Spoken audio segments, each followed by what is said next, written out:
Again, that is very close to Mount Auburn and Dexter, where Lauren Lemanchek was for much of the night. During this particular pursuit, so in Watertown, an MBTA police officer was seriously injured. Joe Pesaturo, the spokesperson for the department, said he was shot, and we do know he's been taken to the hospital. Yeah, and during the pursuit, one suspect was critically injured and transported to the hospital where he was pronounced dead. Interesting, because they had him stripped down naked, so maybe he was already wounded in that particular case. Hard to say. I don't know how to make sense of that. Maybe that person that we saw stripped down naked wasn't a suspect. Maybe he was just somebody caught up in the fog of what was happening out there. An extensive manhunt is ongoing in Watertown area for the second suspect, who is believed to be armed and dangerous. That's clear. And the case is being investigated by local, state, and federal authorities working in cooperation.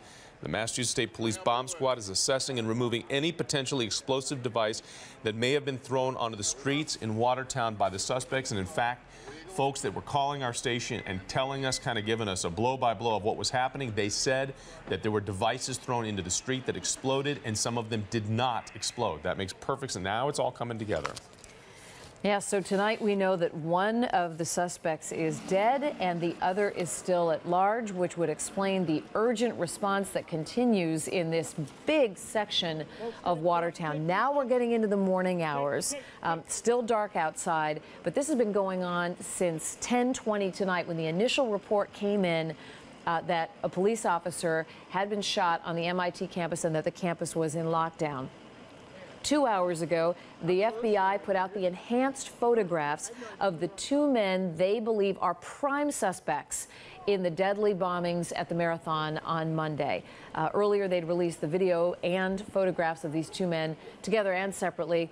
The photograph they put out at 2 o'clock showed both men enhanced in such a way that you could make them out very, very clearly. I guess there's a good news, bad news situation for where we are now. At 4:08 in the morning, some 5.5 hours after this all got going, we know now there's a perimeter set up in Watertown. So I guess we are to either assume or to believe that this person is still locked somewhere in that perimeter and perhaps trying to hide.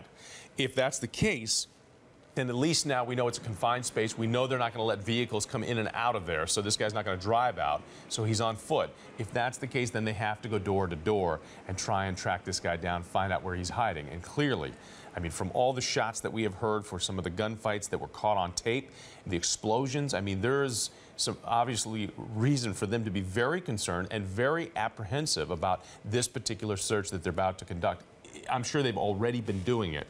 And since we're behind the curve as far as getting information, maybe for all we know, they already have this person. Perhaps this guy may be dead too. We don't know. But suspect number one is dead. And I'm now to assume that the video we have of the guy on the ground who was stripped naked, he may have just been some guy in the wrong place at the wrong time, and they just weren't taking any chances. We should point out that video came to us from CNN, but the video that you're describing of the person who had been stripped down is separate from this video.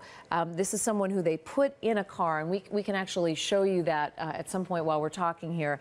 But right now, we don't have any confirmation who's who in this. Just that we have the potential for two suspects. One is dead, one is at large, and our partners at the Boston Globe reporting that a source close to the investigation that they have been talking to says that one of these suspects is in fact connected to the bombings at the finish line. And I guess it wouldn't seem such a reach given the level of violence that we're seeing here and the level of violence that was perpetrated on our Boston Marathon on Monday. Again, where we stand now at 4:10, we know that we're just looking for a second suspect. And who's that? I'm sorry? Lauren's on the phone with us?